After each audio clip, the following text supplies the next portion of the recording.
Mirafta savdoda arzonga tayyor 2017-yil Matiz mashinamiz prostoy variantda 111 ming kilometr masofani bosib o'tgan ekan. Mashina kraska holatini aniq bilishmasak ham, polni kraskaga rozimandilar, lekin radnoy joylari ham bo'lishi kerak. O'zingiz uchun bir qator ko'rsatib tekshirib olasizlar. 2017-yil to'rtta rollari yaxshi holatda turibdi. Salon qismini ham ko'rsataman.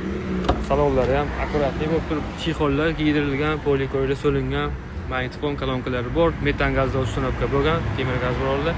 Okamiz o'zlari 1 yildan beri minib yurgan mashina ekan. Okamiz generalniy davenisi ekanlar, yana generalniy davenisi 2 yilga bo'laylar ekan.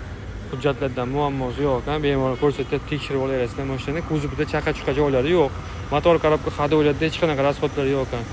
Texnik yurish qismida ABS yo'q ekan. O'zlari qarab chiroyli minib yurgan mashinalari 2017-yil 111 ming kilometr masofani bosib o'tgan. Matiz mashinamiz prostoy variantda. Sizlar bilan maza qilib minishni uchun $2950 tushirib qo'ydik, degan nomerni qoldiramiz.